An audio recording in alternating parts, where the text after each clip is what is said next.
안녕하세요. 혹시 안면몰수라는 말을 아시나요? 아는 사이인데도 아예 모르는 척하거나 뻔뻔하게 굴 때 쓰는 말이라고 하더라고요. 이런 말이 어울리는 사람에 대한 기억이 최근 우연한 만남을 통해 떠올랐는데 여러분과 공유하고 싶어 이렇게 사연글을 보내게 됐어요. 그 사건의 주인공은 바로 전 시모와 그 가족들이에요. 그들에 대해 말하려면 남편과 제 사이에 대해 먼저 알려드려야 할 것 같네요. 남편은 같은 고향 출신으로 동갑내기 고교 동창이에요. 남편과 친해지게 된 계기는 친정어머니 덕분이었어요. 친정어머니는 제가 고등학생일 무렵 다니던 학원 근처에서 분식집을 하셨거든요. 그래서 근처 학원을 다니는 친구들이 어머니가 하는 분식집을 자주 찾았어요. 남편 역시 단골이었던 거죠. 남편이 조금 소심한데 어릴 때는 지금보다 더 주눅 들어 있었거든요. 남자아이 혼자 떡볶이 먹으러 온 걸 보고 어머니가 신경을 많이 써줬어요. 남편은 식탁 위를 항상 깔끔히 정리해서 어머니한테 칭찬도 많이 받았고요. 그리고 저는 남편과 같은 학원에 다녔었기 때문에 자주 만났죠. 그때 남편이 저한테 그랬거든요. 너희 집은 진짜 즐거워 보이네. 넌 좋겠다. 진짜 부러워. 갑자기 무슨 오글거리는 소리야? 다른 집도 다 비슷하지 않아? 꼭 그렇지만은 않지. 넌 진짜 복 받은 줄 알아야 해. 나중에 알게 됐죠. 남편이 집에서 차별을 많이 당했다는 걸요. 알고 보니 재혼 가정이었는데 계모가 남편을 어릴 때부터 많이 차별했대요. 드라마에나 나오는 이야기라고 생각했는데 직접 들으니 참 마음이 안 좋더라고요. 계모의 아들인 남동생은 새 것만 들고 다니는데 남편은 늘 같은 걸 들고 다녔고요. 밥도 제대로 못 얻어먹는지 매번 우리 분식집에서 배를 채우더군요. 화목한 우리 집을 보며 부러움을 느끼는 남편이 측은해서인지 관심이 가기 시작하고 점점 마음을 키워갔던 것 같아요. 그렇게 대학 들어가서 연애를 시작하고 직장인이 된 후에 결혼을 하게 됐죠. 내가 이 사람을 행복하게 해주고 싶다고 생각했어요. 그런데 시댁이 참 정글 같은 곳이더군요. 일단 시부는 저를 엄청 좋아해 주셨거든요. 그래, 어릴 때부터 봐온 사인이 참 좋구나. 사부인께서는 잘 계시지? 네가 며느리가 돼서 얼마나 기쁜지 모른다. 게다가 대학병원 간호사가 내 며느리인 게 얼마나 자랑스러운지 친구들한테 자랑도 많이 하고 다녔지. 그런데 허허 웃는 시부의 말이 끝나자마자 시모가 날카롭게 받아치더군요. 의사도 아니고 꼴랑 간호사인데 뭐가 그렇게 자랑스러워요? 세상에 자랑할 게 그렇게 없어요. 당신 둘째 아들이 데려온 며느리가 얼굴이랑 행동이 이쁘지. 첫째는 영 뻣뻣하고 이물도 별로라 내 마음에 들지가 않는데. 당신 제발 마음 좀 곱겠어. 애들 앞에서 이게 무슨 추태야? 추태는 무슨 추태예요? 그리고 당신 진짜 이럴 수 있어요? 결혼을 같은 해에 하는데 왜 첫째한테 돈을 더 많이 줘요? 둘째는요? 둘째가 여태 사업한다고 가져간 돈은 생각 안 해? 첫째는 평생 돈 달라고 한 적이 한 번도 없잖아. 아무리 발이 안으로 굽어도 그건 아니지. 사업하는데 돈이 필요한 걸 그럼 어떡해요? 어쨌든 둘째도 첫째만큼 지원 안 해주면 가만히 안 있을 테니까 그렇게 알아요. 저 말이 나오면 그때부터 남편의 순환 시대였죠. 시모가 쓸데없는 일로 남편 불러내고 고생시키고 말도 아니었거든요. 그런데 결혼을 하고 나니 제가 타깃이 되더군요. 저야 대학병원 간호사라 3교대로 일해서 바빠 죽겠는데 그런 치사한 괴롭힘에 어울려줄 시간이 없었어요. 남편에게도 시모가 무슨 일 시키면 바쁘다고 하라고 말해뒀고요. 그저 시부가 시키는 일만 잘하라고 했어요. 그렇지만 항상 화를 피해갈 수 있는 건 아니었어요. 명절 때마다 음식을 모두 혼자서 해야 했거든요. 시모가 동서와 저한테 시키겠다고 했지만 사실상 저에게만 다 맡겼으니까요.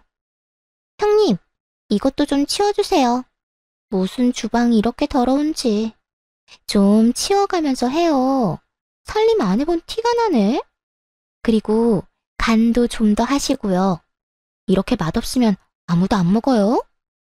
시모를 등에 업고 동서는 사람 좋은 얼굴로 온갖 일을 다 시켜댔어요.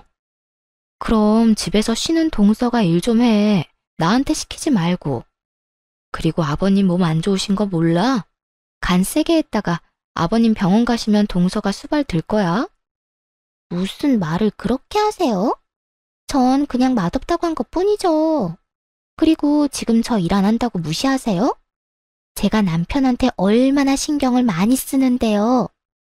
그럼 좀 가서 도련님한테 신경이나 쓰든가. 왜 입으로 혼수나 둬? 미리 말하지만 여기 아버님도 같이 계신 거 알지?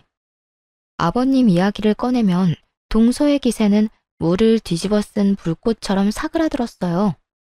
아무리 시모의 위세가 대단해도 아직까지 이 집안의 보스는 시부니까요.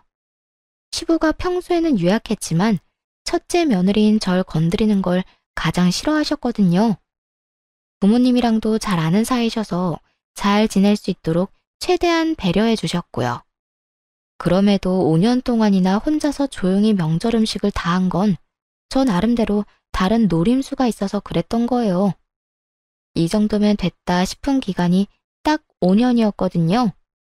모두가 나 혼자 일을 다 하고 있다는 걸 알만한 시간.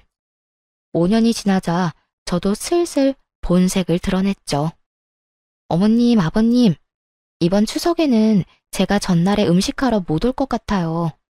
여태까지는 사정해서 당직을 빠졌는데 다른 사람들 일정을 무시할 수가 없어서요.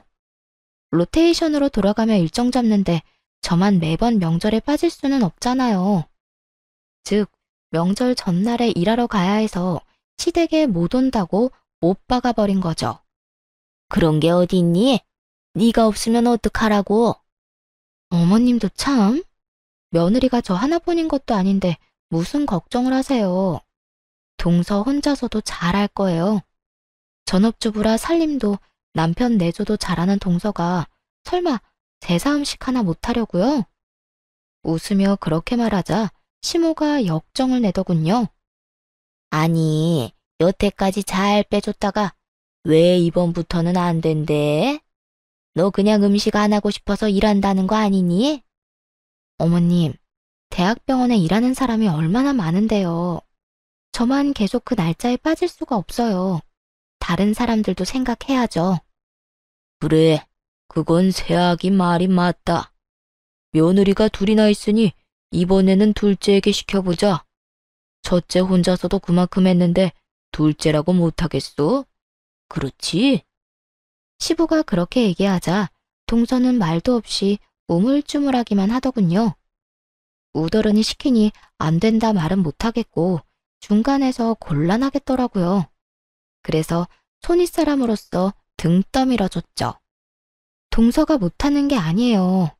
어머님이 워낙 동서를 아끼시니 그간 실력을 볼 기회가 없었던 것뿐이죠. 전업주부로 5년을 지냈는데 설마 음식 하나 못하겠어요? 이번에 그 솜씨 한번 발휘해줘요. 알았죠? 결국 동서 혼자 명절 준비를 하게 됐어요. 동서가 미친 듯이 째려봤지만 뭐 어쩌겠어요? 그날 일이 있어서 전 못 나오는 걸요. 그렇게 명절이 되어 일을 끝내고 시댁으로 갔더니 세상에 동서 혼자 정말로 준비를 다 했더군요. 시모가 어깨를 으쓱하더니 보란듯이 말했어요. 봤니? 맛도 그렇고 모양도 그렇고 금 잡을 데가 한 군데도 없어. 거기다가 나 고생할까봐 전날 집에서 다 해오는 정성까지. 예, 그런 건 좀 보고 배워라. 정말 잘했네요. 동서, 수고했어. 그런데 형님, 오늘 일한다고 하시지 않았어요? 그런데 제가 받은 이 문자는 뭐죠? 동서가 뜬금없이 보여준 문자에는 사진 한 장이 첨부되어 있었어요. 저와 웬 남자가 커피를 마시는 사진이요. 다름이 아니라 점심때 보험회사 직원이 상품 하나가 너무 잘 나왔다고 저한테 상담 한번 받아보라고 연락을 했거든요. 마침 남편 보험이 너무 부실했던 터라 한번 상담을 받아볼까 해서 만났죠. 그런데 그때의 모습이 떡하니 찍혀 있더라고요. 제 뒷조사라도 한 모양이었어요. 솔직히 깜짝 놀랐어요. 일하기 싫다고는 해도 이런 짓까지 하다니. 동서는 바쁘지도 않았어? 어떻게 음식 준비하면서 이런 사진까지 다 찍었대? 말 돌리지 말고 이야기나 해주세요. 오늘 일하신 거 맞아요? 그러자 옆에 계시던 시부모님이 대답을 빼앗아 갔어요. 질부, 오늘 병원 출근한 거 맞다? 내가 오전에 질부 병원에 병문안을 가고 오후에는 진료를 보러 갔거든. 그때 다 있었어. 이 사진은 점심시간에 찍힌 것 같은데. 점심 밖에서 먹었니? 네, 보험회사 직원이에요. 저는 딱히 필요가 없는데 남편 보험이 부실하더라고요. 실손보험 외에 다른 보험은 하나도 없어서 잘 됐다 싶어서 만난 거였고요. 그런데 동서는 어디서 이런 문자를 받았어? 남편이 근처 지나다가 형님을 봤다고 해서 찍은 거예요. 아니면 됐어요. 식사나 하세요. 트집을 잡으려다가 시부모님이 편들어주자 아무 말 못하고 식사나 하라더군요. 그렇게 식사를 하다가 중간에 나서서 말했어요. 그런데 동서, 솜씨가 정말 좋다. 너무 맛있는데? 그렇지 않아요, 아버님? 그래, 둘째 며느리가 생각보다 요리 솜씨가 굉장히 좋구나. 고모님도 맛있으시죠? 그래, 첫째 질부한테는 좀 미안한 말이긴 한데 둘째 솜씨가 굉장히 좋아. 간도 딱 좋고. 저한테 미안하실 게 뭐가 있어요. 사람들한테 맛있다는 말을 들으니 동서도 기분이 좋은 모양이더군요. 덩달아 옆에 있던 시모도 자신만만한 표정으로 저를 쳐다봤고요. 그 모습이 너무 웃겨서 그저 웃었어요. 그리고 이렇게 말해줬죠. 그럼 앞으로는 동서가 음식 준비하면 되겠네. 사실 내가 요리를 너무 못해서 항상 죄송하고 민망했거든. 동서 요리 솜씨가 이렇게 좋은데 그걸 뭐하러 썩혀? 그냥 명절마다 이렇게 다른 사람들도 즐길 수 있도록 하면 될 것 같아. 제가 왜요? 이때까지 형님이 다 하셨잖아요. 어른들께서도 동서 솜씨가 참 좋다고 하시잖아. 좋은 솜씨 그렇게 썩히는 거 아니야. 그리고 아버님, 어머님, 다음부터는 명절 전후로 빠지기가 조금 힘들 것 같아요. 제가 진급을 해서 쉬는 날 빠지기가 곤란해졌어요. 동서가 음식도 잘하고 이렇게 다들 좋아하시니 양해를 좀 구해볼게요. 괜찮죠? 뭐 그렇게 바쁘다고. 집안일에 도움 안 되는 너보다 둘째가 훨씬 낫구나. 그럼 그렇게 해라. 너희 시아버지도 둘째 솜씨를 더 좋아하시니.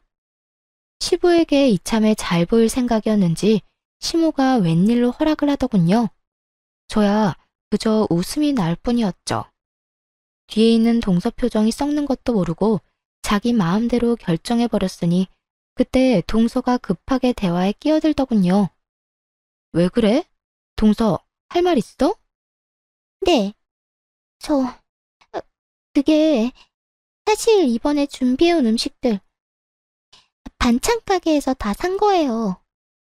눈을 찔끔 감고 말하는 동서를 보니 진짜로 웃음이 터질 것 같았어요. 참으려면 허벅지를 꽉 꼬집어야 할 정도였죠. 뭐라고? 너? 그게 너무 힘들었단 말이에요. 혼자서 제사 음식을 어떻게 다 해요? 저도 어쩔 수 없이 그랬던 거라고요.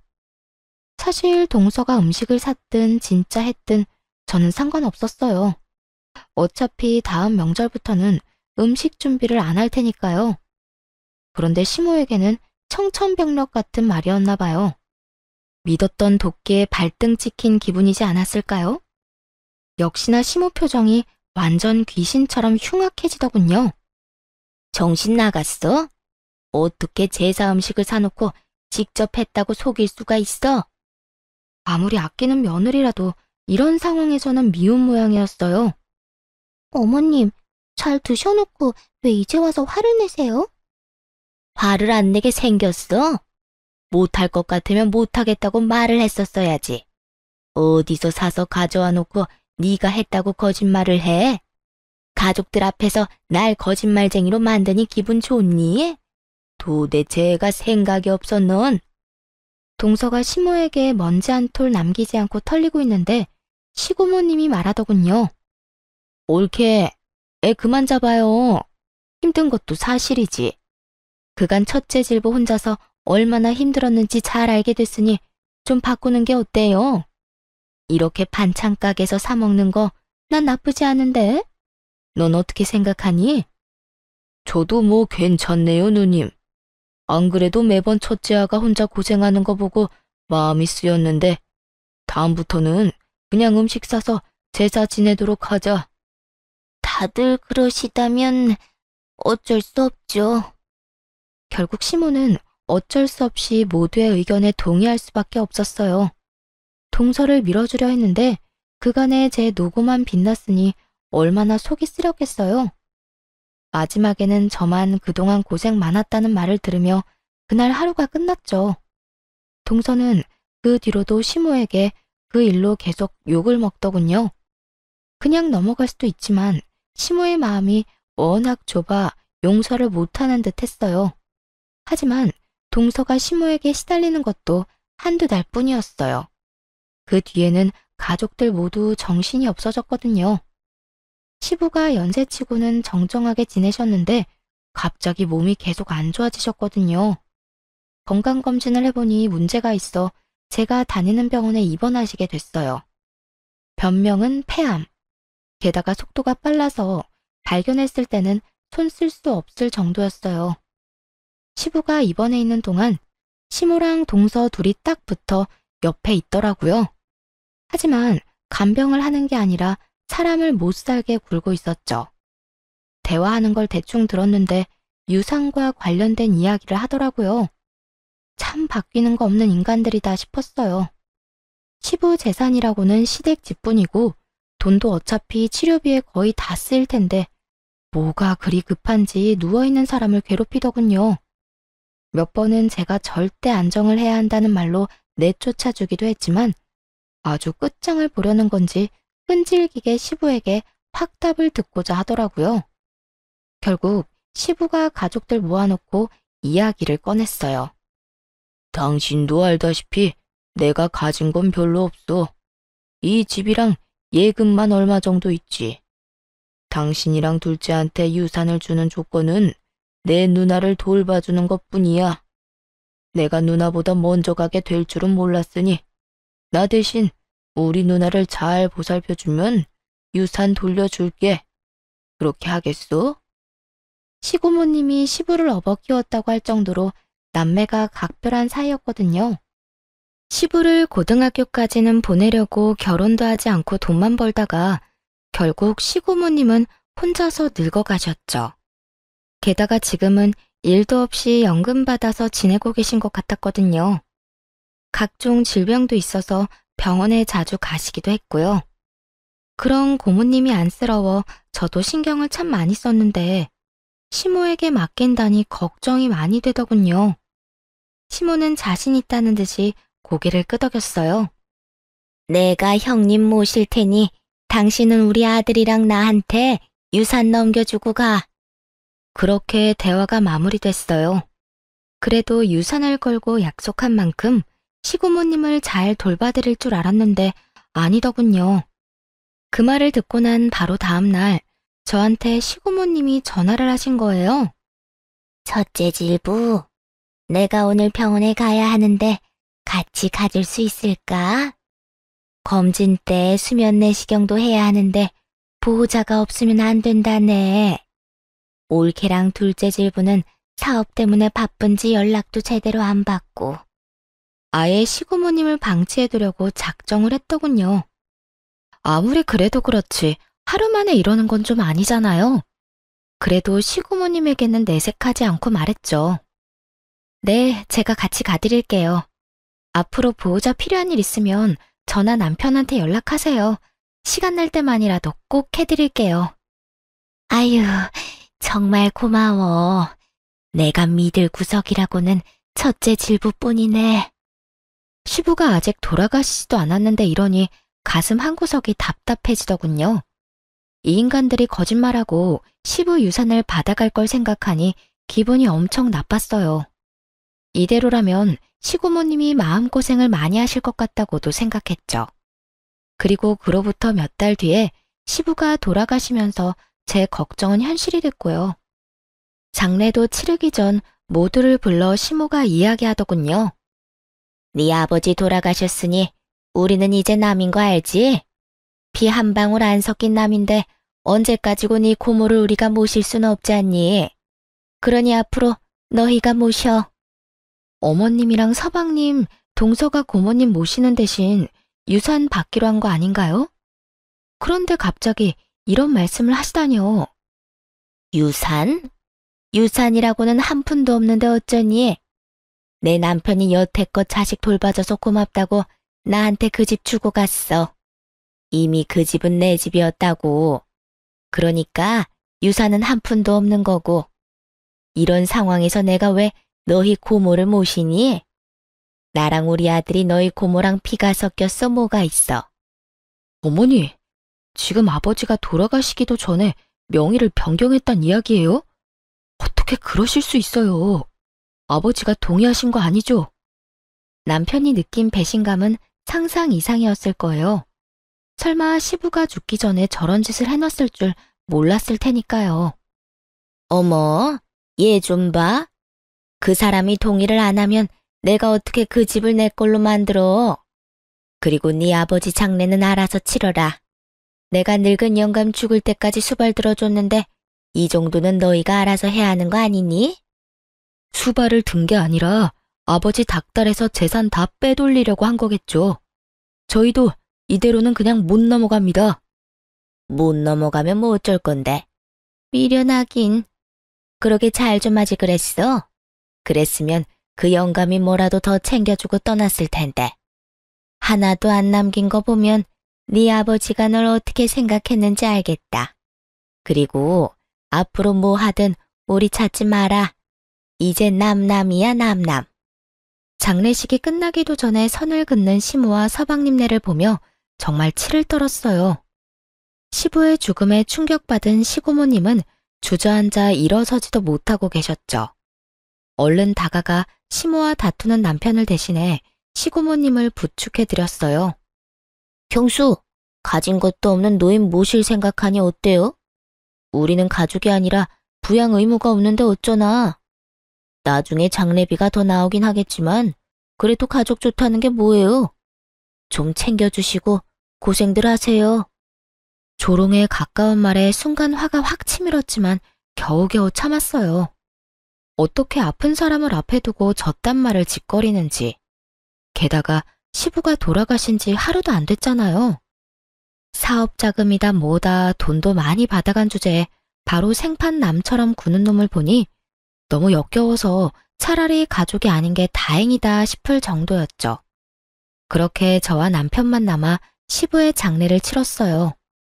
그런데 장례가 끝나고 나니 억울하다는 생각이 들었어요. 시부 재산을 이렇게 싹 다 뺏기는 건 진짜 아니잖아요. 그래서 소송을 준비했어요. 그 집이라도 가져오려고요. 그런데 상대방도 절대 그 집을 안 뺏기려고 발악하며 애를 쓰더군요. 소송한 지 얼마 안 돼서 시고모님이 저희를 찾아왔어요. 소송 취하하는 게 어떻겠니?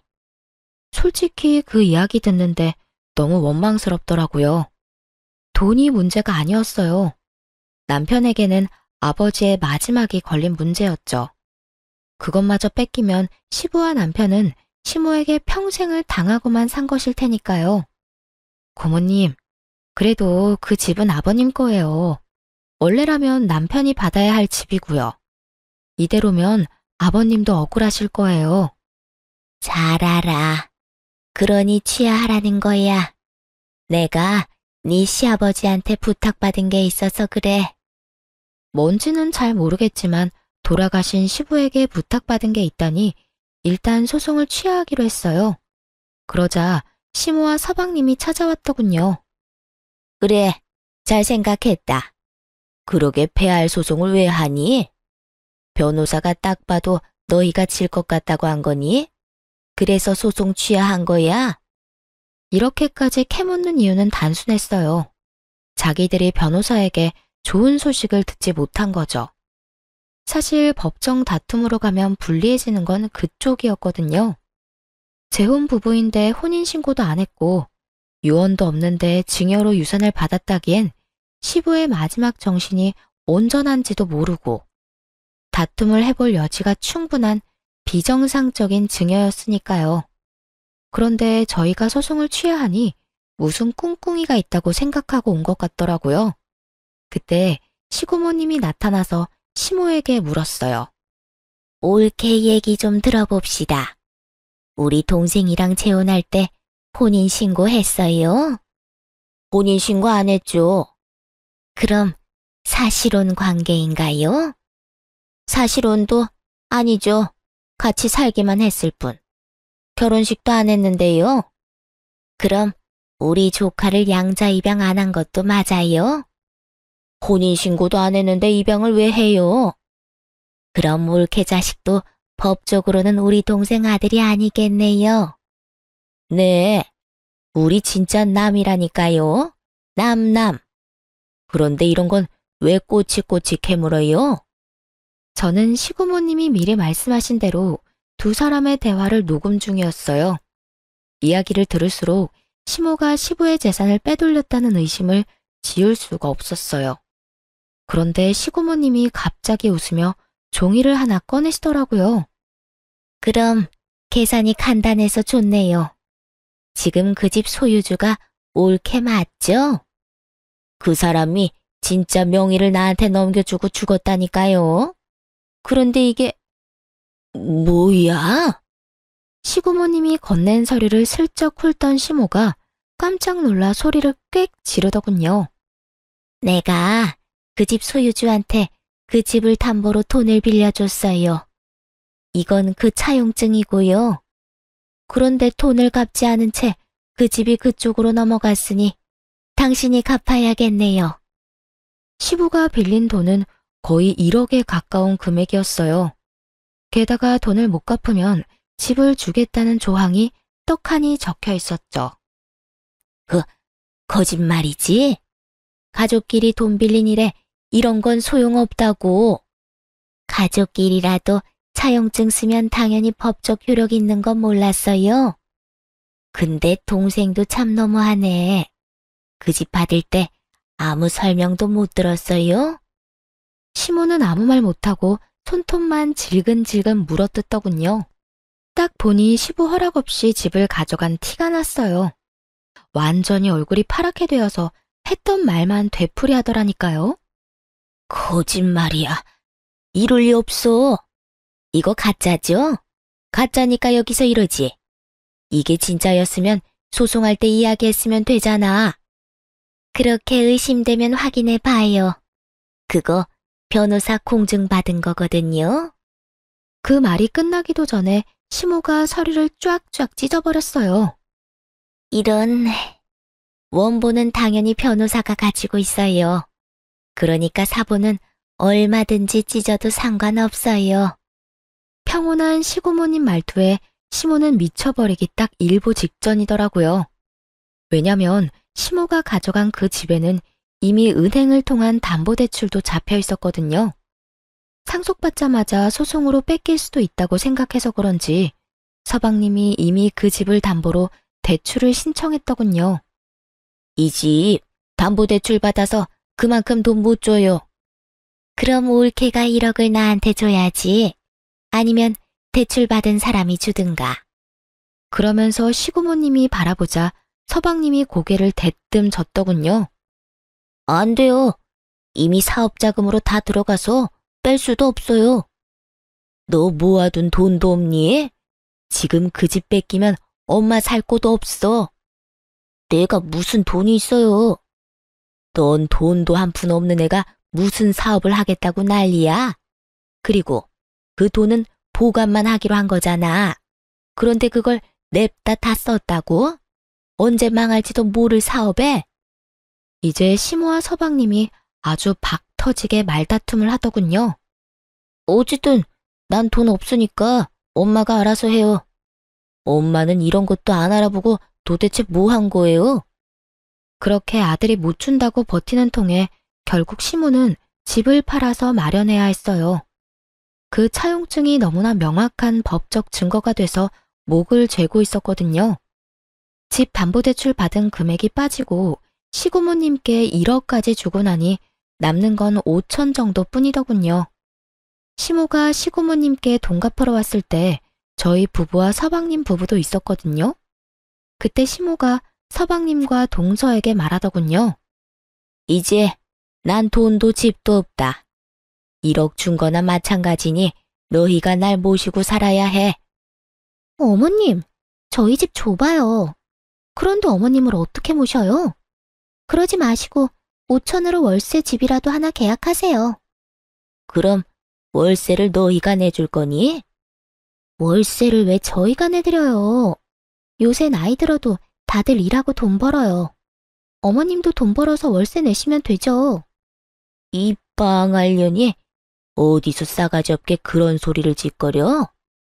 내가 나이가 몇인데 지금 나가서 무슨 돈을 벌어? 그러려고 너희한테 돈 다 갖다 바친 줄 아니? 그리고 야, 아들, 넌 네 마누라가 졌단 소리 하는데 왜 이렇게 태연해? 부모가 자식한테 돈 주는 건 당연하잖아요. 그거 가지고 이런 식으로 구는 건 말이 안 되죠. 솔직히 와이프가 틀린 말 한 것도 없고 우리는 어머니 수발 못 두니까 알아서 사세요. 솔직함을 넘어선 아들의 말에 시모는 너무 열받았는지 욕을 하고 난리가 났어요. 저희가 느꼈던 배신감을 고스란히 느끼는 듯 했죠. 이 미친놈이 내가 너한테 어떻게 했는데 감히 이딴 식으로 내 뒤통수를 쳐? 이 버러지 같은 놈. 그러는 엄마야말로 알아보지도 않고 일 저질렀잖아요. 그 바람에 애꿎은 우리가 이 고생을 하고 있고 그게 내 탓은 아니지. 서로 물고 뜯고 하는 장면을 보니 어찌나 유쾌하던지 끝까지 남 탓만 하는 걸 보니 둘이 역시 모자구나 싶었어요. 그런데 그때 시고모께서 그러시더군요. 너희 아버지도 참 짓궂어. 이렇게 될 줄 알고 그 집을 넘겼겠지. 나한테도 그랬거든. 너희 엄마가 날 아예 신경도 안 쓰면 이 차용증으로 혼내주라고. 그래도 한 몇 달간 돌보는 신용은 할 줄 알았는데 그러지도 않더라. 날 잘 돌보는 사람한테 유산 넘겨주라고 했는데 남남이란 쪽은 신경 꺼도 되겠지? 자, 이 1억은 너희 거야. 소송 취하하기 잘했지? 뭐하러 귀찮게 소송을 해? 이렇게 쉬운 방법이 있는데. 시고모님은 1억을 시모가 보는 앞에서 바로 남편에게 넘겼어요. 그걸 보고 있던 시모와 서방님 얼굴이 진짜 볼만하게 일그러지더군요. 우와, 아버지 진짜 사람 뒤통수를 이렇게 친다고? 뒤통수는 서방님, 아니, 그쪽이랑 그쪽 어머니가 쳤겠죠. 아버님은 그거 미리 예상하고 막아두신 거고. 아버지라는 말 입에 담지도 마세요. 남이라면서. 남의 아버지를 왜 자기 아버지래? 정신 나갔어요? 매섭게 쏘아붙이자 서방님은 말도 못하고 빤히 쳐다만 보더군요. 왜요? 내가 틀린 말 했어요? 언제는 남남이라면서요. 아버지 아니라며. 피 한 방울 안 섞였다며. 형수, 진짜? 누가 당신 형수야? 한 번만 더 형수라고 불러봐요. 가만 안 둘 테니까. 확실하게 선을 긋자 서방님이 어이없다는 표정으로 보더군요. 제가 이렇게까지 맞설 줄은 몰랐나 봐요. 옆에 있던 시모는 시모대로 억울한지 시부 욕을 마구 해대더군요. 이 썩을 놈의 양반이 나한테 썩은 고기를 줬다 이거지? 내가 이대로 넘어갈 줄 알아? 절대로 못 참아. 너희들이 왜 그 돈을 가져가는 거야? 돈 다시 돌려내. 그 사람 배우자인 내가 돈을 받아야지. 본인 입으로 사실혼도 아니라고 했으면서 내가 괜히 다 녹음해둔 줄 알아? 이렇게 한 입으로 두말할까봐 그런 거야. 몰래 동생 재산 빼돌려 놓고는 뭐? 가족이 아니야? 그래 놓고 이제 와서 가족이라고? 에라이 천벌받을 인간 같으니. 계속 이런 식으로 나오면 나도 가만히는 안 있어. 경찰에 신고해서 콩밥 먹도록 만들어줄까? 정신없는 사람 이용해서 재산 빼돌렸다고? 시고모님이 벼락같이 소리치자 시모는 구시렁거리며 자리를 떠날 수밖에 없었어요. 그 인간들 떠나는 모습을 보면서 시고모님이 그러시더군요. 그리고 여기 내가 가지고 있는 다가구 건물 너희들이 가져가. 너희 아버지랑 공동으로 산 건데 내 명의로 하라고 했었지. 너희도 알다시피 내가 자식도 없고 남편도 없잖니. 시고모님이 말씀하시는 거 들으니 제 속이 다 시원하더군요. 사실 시고모님은 시모의 말처럼 집만 되는 노인은 아니었어요. 결혼도 하지 않고 어린 나이부터 악착같이 일해서 모은 돈을 활용해 50대의 아파트 하나와 건물을 2개나 가지고 계셨거든요. 저희에게 주신 다가구 건물 제외하고서도 말이죠.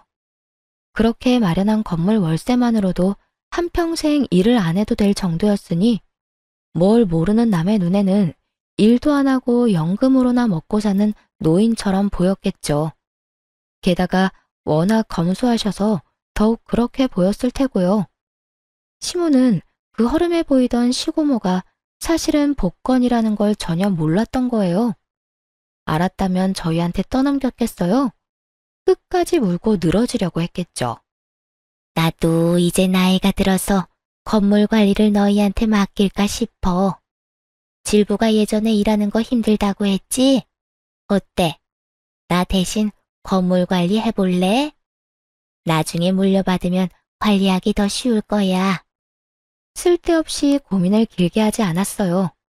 나중에 받아놓고 관리 못해서 날리는 짓은 안 하고 싶었거든요. 네, 제가 관리해 볼게요. 그럼 조카 명의로 할 다가구 주택이랑 내 상가 2채는 질부가 관리해줘. 내일부터 나랑 같이 다니면서 얼굴 도장 찍자.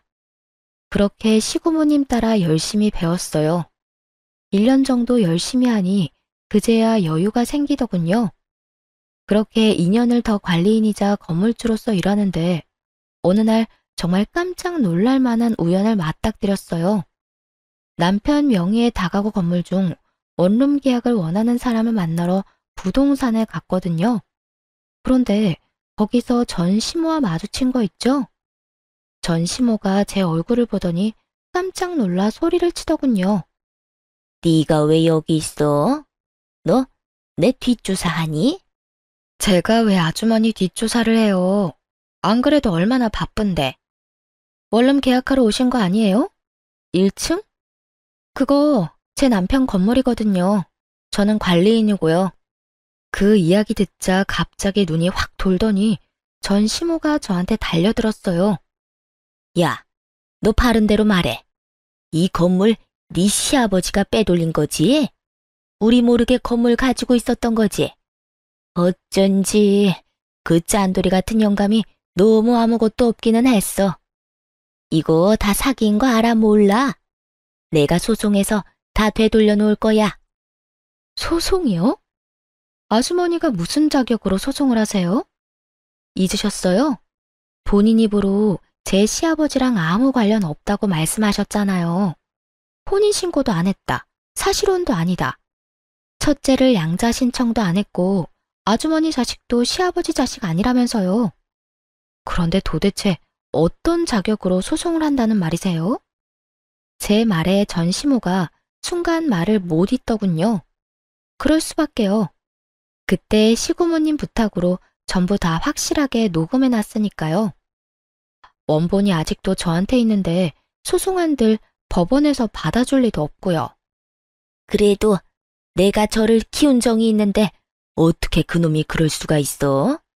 이런 식으로 아버지 재산 빼돌려서 내 뒤통수를 치다니. 아이고, 억울해서 못 살겠네. 신세 한탄을 시작한 전 시모를 보며 피식 웃어주고는 말했죠. 그러게, 처음부터 고모님한테 잘 좀 하시지 그랬어요. 그 재산들 다 아버님이 고모님한테 맡겨두셨더라고요. 결과적으로는 저희가 좋게 됐죠. 아주머니가 대박 복권이나 다름없는 고모님을 저희한테 맡겨주셔서요. 그렇다고 고맙다는 뜻은 아니에요. 아버님 부탁 다 무시하고 욕심내다가 이렇게 된 거면서 뭐가 그렇게 억울해요? 그럼 억울하지 안 억울해? 네 시아버지 그 인간이 내가 자기 누나 안 돌볼 거 알고 미리 손 쓴 거였어. 그걸 알았으면 이런 짓을 했겠어? 그러니까요. 자기가 잘못된 선택을 해놓고 왜 남 탓을 해요?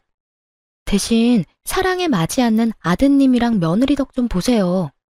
그런데 그것도 쉽지 않나 봐요. 혼자서 월세방 계약하려는 거 보면. 그 놈은 인간이 아니야. 내가 그렇게 집 뺏기니까 본색 드러내고 나를 버려버리더라고. 게다가 사업하다 다 말아먹고는 나한테 와서 들러붙잖아. 아들놈이고 며느리고 일은 안 하고 밥만 축 내는데 그러지 않아도 늙어서 아들이랑 며느리 먹여 살리는 것도 힘든데 월세 보증금까지 뺏기면 못 버티겠다 싶어서 말도 안 하고 돈 빼서 나온 거야.